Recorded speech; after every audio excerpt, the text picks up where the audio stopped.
Fala pessoal, Spider aqui. Nesse vídeo, continuamos nossa saga sobre o sistema imune.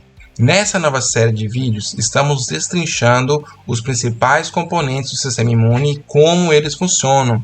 O assunto de hoje é o sistema complemento. Se você quer saber como o sistema complemento é ativado e como ele funciona, é só colar comigo que a gente continua o papo após a vinheta. Bora lá!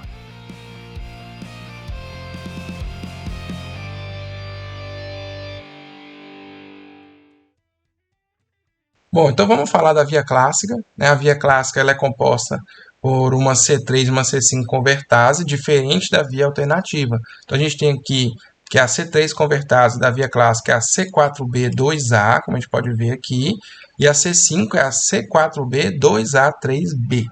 Então vou mostrando aqui na figura que a via clássica diverge na ativação em relação à via alternativa, mas o desfecho ali da formação do C3B, da ativação do C5 também, vai ser semelhante, apesar de serem componentes diferentes. Vou dar o zoom como eu fiz na outra imagem, e a gente vai discutindo sobre isso. Então, olha aqui. Primeiro tem que ter anticorpos ou aquelas moléculas de fase aguda, e o C1 se liga covalentemente a essa estrutura, podendo ativar a molécula C1. E aí a mobilização do C1R faz ativar o C1S, e o C1S cliva a molécula C4, liberando o C4A, que é uma anafilotoxina, e liberando o C4B, que é mais pesado, e se liga à superfície do micro-organismo. Lembrando que essa molécula também cliva o C2, o C1S cliva o C2 em C2A e C2B, mas, olha só, o C2A é que se liga à superfície microbiana, e o C2B vai para a fase fluida, formando então uma ligação do C4B com o C2A, semelhante ao que acontece ali na via alternativa entre C3B e o fator B, que foi clivado em BB, né? Então você vai ter aqui C4B2A. Esse componente aqui é a C3 convertase da via clássica. E também nós vamos ver que vai ser a mesma da via das lectinas. Então, como é uma C3 convertase, essa estrutura vai produzir mais C3A e mais C3B, né? Porque o C3 vai ser clivado em C3A e C3B, como a gente viu lá na via alternativa. E o interessante é que, se a gente lembra aqui, o C3B ele gera a ativação da via alternativa também. Então, o que acontece? Na presença de anticorpos, nós podemos observar que a via alternativa vai ser amplificada, vai ser aumentada ainda mais, pela presença de novos C3B, por exemplo. Então, continuando aqui, você tem a produção do C3B, ele vai opsonizar essa superfície aqui bacteriana, por exemplo, o C3A induzir inflamação, como a gente já falou, e aí, eventualmente, o C3B pode se ligar a C3 convertase, gerando uma C5 convertase. Então, como é a C5 convertase da via clássica e da via das lectinas, como a gente vai ver? É o C4B, 2A, C3B. Ele consegue se ligar ao C5, que vai clivar o C5 em C5A e C5B. E como eu falei na via alternativa, na via clássica também vai ser assim. A gente termina aqui no C5, porque daqui em diante é uma via comum nas três vias, na via alternativa, na via clássica e nas vias lectinas, que é a via lítica do sistema complemento. Vai haver a formação do complexo de ataque à membrana. Beleza? Então, lá para frente, nós vamos comentar aí, então, sobre essa via lítica e como que ela leva à destruição das bactérias, por exemplo. Bom, tem um videozinho aqui que a gente pode explorar para caracterizar melhor aí a via clássica. Vamos lá.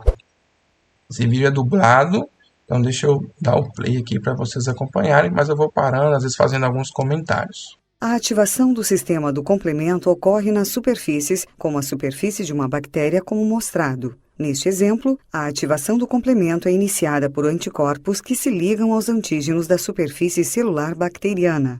Então, só destacando, a gente vê que a superfície bacteriana ela está sendo identificada por anticorpos de forma específica, então a característica da imunidade adaptativa, como a gente falou em outros vídeos, e aí esses anticorpos ligados aqui pela sua região variável, aquela região que especifica ali qual é o seu antígeno, vai estar aqui ligado, e a região FC vai estar ali em cima, né, disponível para se ligar ao sistema complemento, como a gente vai ver, especificamente a molécula C1. O complexo C1 do complemento, formado por uma molécula de C1Q, duas moléculas de C1R e duas moléculas de C1S, liga as moléculas de anticorpo agregadas na superfície das bactérias. A ligação de C1 aos anticorpos resulta na ativação cruzada da proteólise das proteases C1R e C1S. A forma ativa de C1S cliva e ativa a proteína C4 do complemento, liberando um pequeno fragmento peptídico, o C4A, que atua como uma anafilotoxina. Os grandes fragmentos restantes, o C4b, que contém uma ligação lábil-tioéster, ligam-se covalentemente à superfície da bactéria